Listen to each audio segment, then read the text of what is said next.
국가 안보 문제를 정치적으로 이용을 하는 수준이 위험 수위에 도달을 하고 있습니다. 마치 국가의 안보를 걱정하는 것처럼 말하며 붕당 정치 노음을 하고 있기 때문입니다. 국방부 대변인은 2023년 1월 8일 국방부 입장을 통해 북한 무인기의 영공 침범에 상응한 조치로 군사분계선 이북으로 무인기를 보낸 군의 대응을 놓고 모 정당에서 정전협정 위반이라고 주장한 것에 대해서 우리 군은 무인기의 북측 지역 비행은 북한이 무인기로 우리 군사 분계선을 침범하고 서울 북부 지역까지 침입을 함으로써 명백히 정전협정을 위반한 것에 대한 자위권적 차원의 상응 조치를 취한 것이다. 정전협정은 명백한 적대 행위에 대한 대응에 있어 적절한 조치를 취할 수 있는 지휘관의 고유 권한과 의무인 자위권을 제한하지 않는다. 북한이 먼저 도발함으로써 우리가 자위권 차원의 상응 조치를 취한 것은 정전협정 위반이 아니며 위반 여부를 따지는 것 자체가 부적절하다라고 강하게 반박을 했습니다. 이러한 입장 표명은 모 정당이 정전협정 위반 주장에 대한 반박인 것입니다. 그 정당 대변인은 국회 브리핑에서 대통령의 즉흥적이고 어설픈 대응은 정전협정 위반이라고 비판을 했다고 합니다. 9.19 군사합의를 따지기 전에 상호간 영공을 침입한 것은 정전협정 위반이다라며 이와 같은 지시를 UN 사령부와 사전 협의는 했나? 라고 주장을 했다고 합니다. 이 정당의 국회 브리핑은 근본적으로 몇 가지 문제가 있습니다. 첫 번째, 영공을 침범했다 운운한 것은 대한민국 헌법을 위반한 발언입니다. 헌법 제3조는 대한민국의 영토는 한반도와 그 부속도서로 한다라고 밝히고 있습니다. 북한은 대한민국의 영토이지만 우리가 회복하지 못한 미수복 지구일 뿐입니다. 유엔에 남북한이 동시 가입이 되어 있고 국제사회에서 북한을 한 개의 국가로 인정하는 것과는 별개로 대한민국 헌법은 분명히 북한 지역을 대한민국 영토로 규정을 하고 있습니다. 법을 다루는 국회의 정당이 헌법 정신을 망각을 한 북한 영공 침범을 운운한 것은 명백히 잘못된 것입니다. 두 번째는 UN 사령부와 협의를 했나? 라고 하는 발언입니다. UN 사령부의 주 임무는 세 가지입니다. 첫 번째, 1953년도에 서명된 정전협정을 집행하고, 두 번째, 유사시 연합사와 국제사회 간의 교량 역할을 하며, 세 번째, 전력 제공국의 전력 지원에 협조하는 것입니다. 정전협정은 제1조 군사분계선과 비무장지대 항을 보면 제6조에 쌍방은 모두 비무장지대 내에서 또는 비무장지대로부터 비무장지대에 향하여 어떠한 적대적 행위도 감행하지 못한다라는 조항에 따라서 해당 정당은 북한에 대한 정전협정 위반을 먼저 거론을 했어야만 그 발언의 정당성을 인정받을 수가 있습니다. 그 정당이 UN 사령부와 협의는 했나? 라고 비아냥거린 것은 군사정전위원회를 염두에 둔 발언으로 보입니다. 정전협정 위반을 운운했기 때문입니다. 그러나 정작 당사자는 정전협정문 자체를 읽어보지도 않은 듯합니다.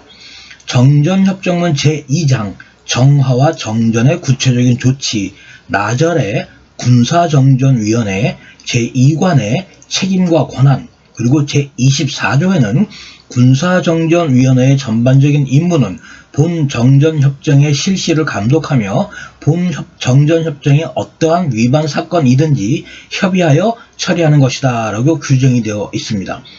24조의 그 비읍항에는 본 정전협정의 어떠한 위반 사건이든지 협의하여 처리를 한다라고 명시가 되어 있습니다. 협정의 감독과 위반에 대한 조사를 할 뿐 위반 소지가 있는 군사작전의 사전 협의를 하는 기관이 아니라는 것입니다. 세 번째는 어설픈 대응 운운입니다. 이 말을 한 대변인이 과연 어느 나라 정당 소속인지 의문스럽기만 합니다. 아무리 정치적인 목적에 따른 행동이라고 하지만 안보 문제에서만은 국가적 차원에서 PR을 구분해야 하는 것이 정치인의 기본 소양입니다. 북한이 보낸 무인기가 P73 구역을 침범했다며 군을 몰아치던 정당입니다. 그런데 이제는 공공정당의 대변인이 대한민국이 정전협정을 위반했다는 매우 위험한 발언을 서슴지 않게 하고 있습니다. 이 정도면 국가관이 의심스러울 정도입니다. 해당 정당 대변인의 주장대로 한다면 북한은 무인기를 보낸 북한은 문제가 없습니다. 왜냐하면 그 정당은 정전협정 위반 자체를 거론하지 않았기 때문입니다. 반면 P3가 뚫린 대한민국 국군은 무능한 집단이 되고 비례성 원칙에 의해 대응을 한 국군은 정전협정을 위반한 범칙 집단이 되어버립니다. 해당 정당이 군의 발표보다 4일 먼저 P73이 뚫렸다고 의문을 제기한 점도 석연치 않습니다.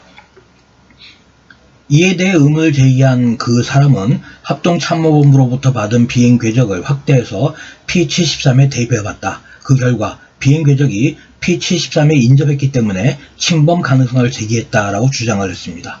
지금 보시는 화면은 자료를 확대해서 P73에 대입을 했다는 합참의 현안 보고 자료입니다. 이 자료는 지도 위에 북한 무인기의 비행 궤적을 표시하는 것이 아니라 지도의 기본 요소인 축척과 좌표가 없는 그림에다가 표시를 한 겁니다. 한강줄기의 모습마저도 일치하지 않는 그림입니다.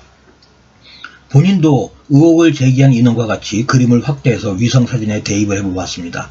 그림의 원본을 손대지 않고 위성사진에 정치한 화면을 지금 보고 계십니다. 한강을 기준으로 도저히 일치시킬 수가 없습니다. 한강을 기준으로 위성사진과 그림을 정치시키기 위해서는 그림을 크기를 좌우, 상하로 늘리고 줄여도 전혀 일치하지가 않습니다. 이 그림을 갖고 군의 발표보다 4일이나 먼저 P73 침범 의혹을 제기한다는 것은 정상적인 사고로는 불가능한 일입니다. 그럼에도 불구하고 많이 양보해서 P3가 뚫린 우리 대한민국 군에 문제가 있다고 칩시다. 현재 군의 초급, 중급 지휘관은 모두 현재 군을 비난하고 있는 정당의 집권 시절에 보직이 된 자들이 대부분입니다. 본인이 현 정권을 옹호하는 것이 절대 아닙니다. 정권을 잡은 지 이제 8개월 된 정권이 군의 작전 제대인 대령급 여단장, 대대장, 중대장을 자신들의 입맛에 맞는 인물로 전부 바꾸지 못했다는 겁니다. 무인기를 늦게 발견한 것이 사단급 지휘관일까요? 무인기를 추적을 하지 못한 것이 군단급 지휘관입니까? 북한 무인기의 탐색과 추적은 레이더를 운영을 하는 방공부대, 중대, 대대, 여단의 실무부대 지휘관들 책임입니다. 결국 북한 무인기를 늦게 탐지하고 제대로 추적하지 못한 것은 실무부대의 문제이고 그 부대의 야전 지휘관들은 해당 정당 시절에 보직이 된 자들입니다. 과연 누구의 책임이며 비난할 자격이 있는가라는 것에 대해서 생각해 볼 필요가 있습니다.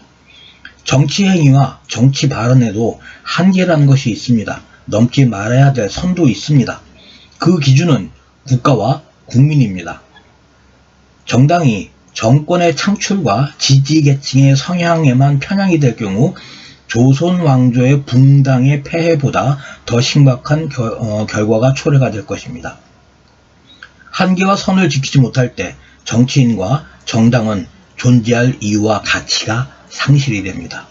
진심으로 북한 무인기가 국가 안보에 위협이 된다고 판단하고 대한민국의 안보가 걱정이 되어서 하는 짓거리라면 작금과 같은 해당 정당의 태도는 전혀 바람직하지 않다라는 것이 본인의 생각입니다. 이번 편 여기까지 하겠습니다.